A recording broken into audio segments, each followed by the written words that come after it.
E aí, tudo bem? Mano, eu amo filmes de terror antigos, sabe? Os clássicos, aqueles que realmente conseguem causar uma estranheza na gente. Isso é muito foda e isso é muito essencial para um filme ser considerado um bom filme de terror.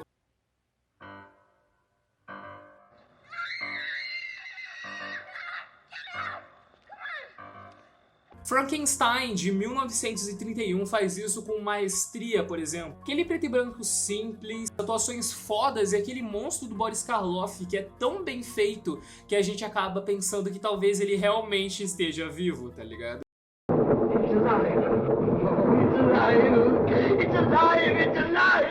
E isso são coisas que fazem Frankenstein de 1931 ser um dos meus filmes preferidos. Ser tão bem feito, ser tão bem ambientado, tão bem atuado, tão bem produzido, tudo. É um filme perfeito. E a gente se sentir na pele dos personagens facilita isso demais. Achar que o Michael Myers pode estar em qualquer esquina pra matar a gente facilita na imersão do filme, facilita demais na gente se identificando com os personagens. Isso traz uma qualidade pro filme que é gigantesca.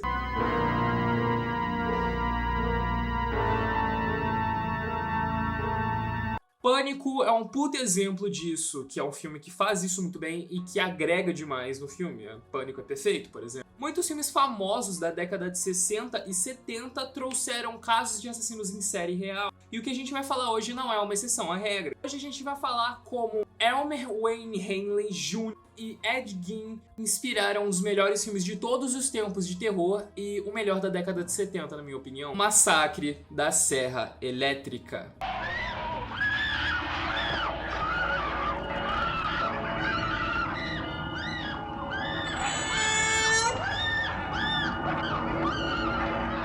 Ele teve um remake esse ano, como vários remakes, ele já teve outros remakes também em outros anos, e é isso, remake, e vai acontecendo, porque é assim que o cinema funciona, né? Eu achei o remake desse ano bem mediano, então obviamente a gente vai falar do Massacre da Serra Elétrica de 1974. O filme começa com um voice-over falando que as coisas que aconteceram naquele filme realmente aconteceram de verdade. The film which you are about to see is an account of the tragedy which befell a group of 5 youths. In particular, Sally Hardesty and her invalid brother, Franklin. It is all the more tragic in that they were young. Depois isso foi desmentido, realmente parece que não aconteceu aquelas coisas de verdade, mas a filmagem, um aspecto antigo e meio documental ajuda muito nessa imersão, ajuda muito a gente a acreditar que aquele filme realmente poderia ter acontecido. Além do contexto dos Estados Unidos da época ajudarem muito nessa imersão da história. A Guerra do Vietnã estava chegando ao fim. Um período que foi responsável por mostrar vários crimes de guerra cometidos pelos Estados Unidos. Além de ter sido um período muito sensível para os norte-americanos. Eles perderam a guerra.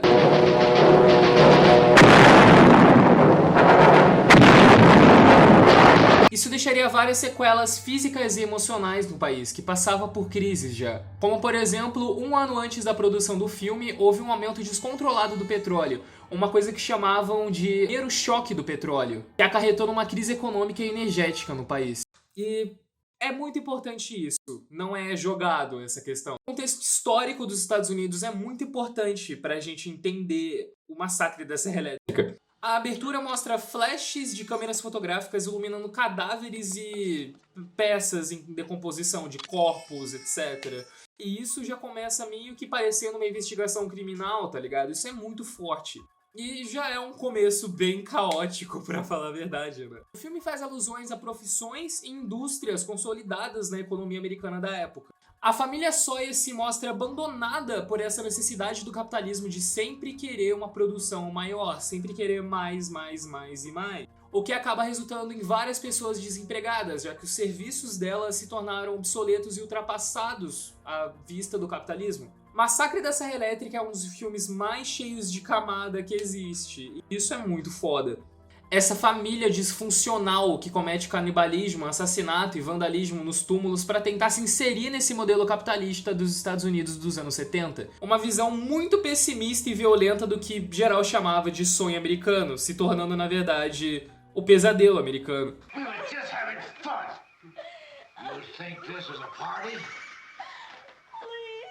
Eles são quase uma paródia da família estadunidense da época, daquela família perfeita estadunidense da época, quase se fosse um filme tirando um sarro daquele modelo americano perfeito de pessoas saindo de vários países para ir para os Estados Unidos porque lá era a terra das possibilidades, e esse filme mostra que isso não é verdade. O filme foca nessa relação da precarização do trabalho causada pelo capitalismo e dessa precarização com o trabalhador. A família de canibais são basicamente uma vítima também, de certa forma, igual aqueles jovens hippies dos anos 70. As mortes do filme sempre têm um intuito, ou servir como alimento, ou servir como venda, porque eles não têm mais serviços, eles foram despedidos, mas tem vários diálogos no filme que mostram que isso acabou. Quando aquele mochileiro entra na van dos adolescentes, eu acho que o nome dele é Hitchhiker, eu não lembro exatamente o nome dele no filme.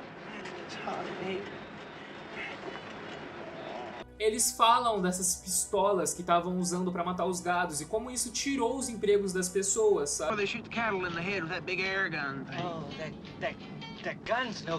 Muito interessante você ver toda uma crítica num filme de terror slasher. Eu não sei se dá pra ser considerado slasher ainda, mas um proto-slasher, pré-slasher. New way people put out jobs. Questão de como as pistolas e todo aquele avanço tecnológico tirou o emprego deles, tirou o emprego da família Sawyer e como tá tirando o emprego de várias outras pessoas. Aquela família que trabalhava no abatedouro usa suas habilidades porque foram consideradas obsoletas agora num grupo de jovens. Além de que a divisão entre animais e humanos é quase nula nesse filme. No primeiro assassinato do Leatherface, eles mostram pra gente a vítima se debatendo como se fosse realmente um animal no chão, sabe? É como se nada separasse os jovens dos animais que a família Sawyer já estava acostumada a lidar na vida toda. O Massacre da Serra Elétrica, como eu já disse, foi dirigido pelo Tobe Hooper, que mais tarde foi responsável por criar um dos clássicos do terror, Poltergeist, o Fenômeno. Agora que a gente já falou um pouco sobre o filme, vamos falar um pouco agora sobre os casos reais que inspiraram o Massacre da Serra Elétrica. Elmer Wayne Haley Jr. e Ed Gein. Começando por Ed Gein. Gein era filho de Augusta e George Gein. Augusta era uma mulher profundamente religiosa, que pregava a Bíblia pro Ed e pro irmão dele, o Henry, e que punia eles caso os dois arrumassem amizades novas, porque ela estava tentando deixar eles presos naquele ambiente familiar que na visão dela era totalmente seguro.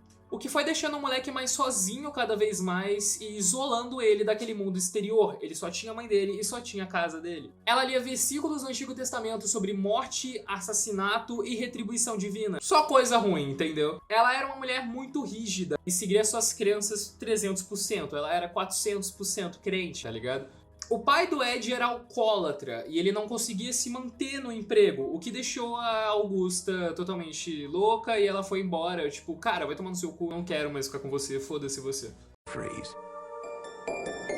Ed Gein, a 51-year-old bachelor who lived in an isolated farmhouse outside of town. Em 1940, o pai do Ed acaba morrendo por complicações com o próprio alcoolismo. Depois disso, o Ed e o Henry, eles têm que fazer uns bicos ali, eles fazem uns bicos de babá nos lugares, eles fazem vários bicos para conseguir um dinheiro para casa e para eles conseguirem se manter também.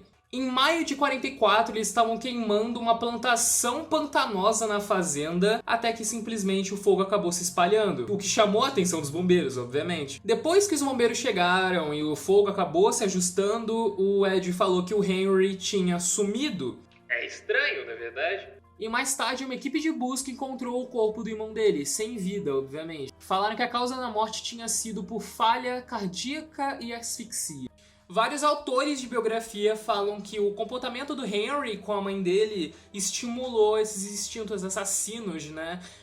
Do próprio Ed, que era totalmente devoto à mãe dele, né? Ele se vestia como mulher também, usando coletes com pele, seios e genitália amarrada em cima da sua. A obsessão do Ed com a mãe dele também serviu de inspiração para outros personagens de outros filmes de terror, como por exemplo Norman Bates de Psicose. O juiz Robert H. Goldmar, que liderou o julgamento do Ed, também escreveu um livro sobre o caso que chamava Edward Gein, America's Most Bizarre Murderer.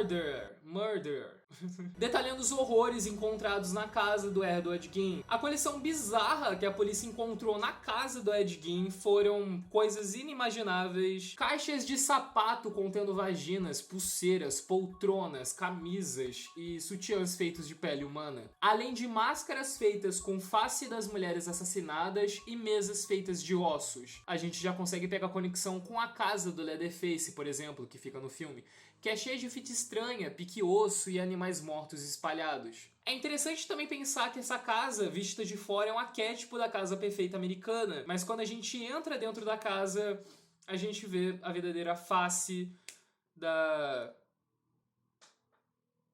Eu apaguei a luz porque eu achei melhor apagar a luz, porque minha lâmpada tava zoando e ia ficar piscando e foda-se, é isso.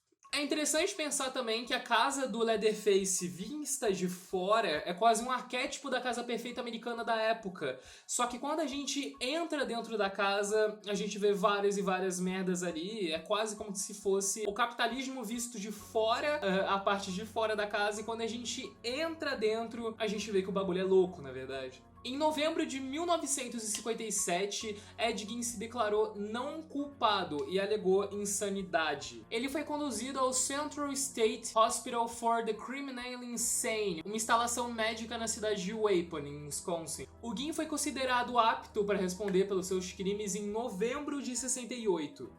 Os depoimentos materiais e confissões do próprio Gein levaram o júri a considerar que ele era sim culpado, porque realmente era culpado. E ele não usava uma motosserra, caso você esteja se perguntando isso por algum motivo. A primeira vítima do Ed Gein morreu em dezembro de 1954. A mulher se chamava Mary Hogan. Ele deu um tiro na cabeça dela e depois ele fez coisas bizarras com o cadáver. Primeiro ele tirou a pele do corpo da mulher pra ele poder criar as roupas dele, tá ligado? Em seguida ele tirou a genitália da Mary, pintou ela de prata e colocou ela dentro de uma caixa de sapatos. Depois ele fritava alguns órgãos, fígado, cérebro, coração. Puta que pariu! E um detalhe muito importante, a Mary era muito parecida com a mãe do Ed Gein. Ed Gein faleceu em 1984, causa de uma falha cardíaca e respiratória devido ao câncer que ele teve. É foda. Agora sobre Elmer Wayne Haley Jr., que é o outro serial killer que acabou inspirando o massacre da Serra Elétrica.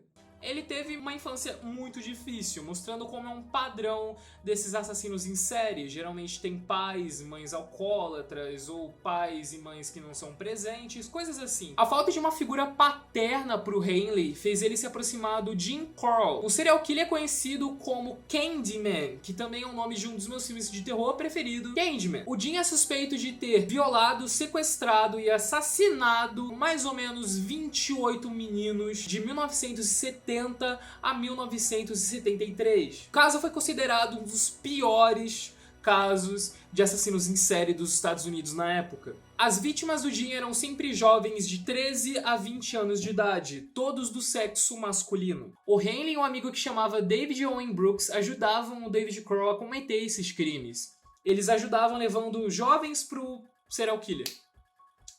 Filho da puta. E geralmente o Haley conseguiu um dinheiro, né, com essas crianças e adolescentes e jovens que eles levavam pro Jim Corll. Até que em 1973 o Haley levou 2 amigos pro Jim Corll acabar torturando, porque ele também não sabia as reais coisas que aconteciam. Ele achava que eles eram vendidos, né, que eles eram vendidos como escravos sexuais, alguma coisa assim. O Jim Corll amordaçou e desmaiou os adolescentes, inclusive o Haley. Ao recuperar a consciência, o Haley conseguiu fazer o Jim só torturar os 2 amigos dele, mas o Jim Corll não achou que isso ia acontecer. O que aconteceu, você me diz? O Haley pegou uma arma que o Jim Corll tinha deixado de lado quando foi torturar os amigos do Haley, deu 3 tiros no ombro e um tiro na testa do Jim Corll, que obviamente morreu. O que despertou a curiosidade e a obsessão, mais ou menos, do roteirista do Massacre da Serra Elétrica no Haley foi toda essa esquizofrenia moral que ele tinha. Era quase uma bússola moral ao contrário. Era como se ele não estivesse fazendo nada de errado, tecnicamente. E isso foi muito crucial para os personagens da família Sawyer, por exemplo. Elmer Wayne Haley Jr.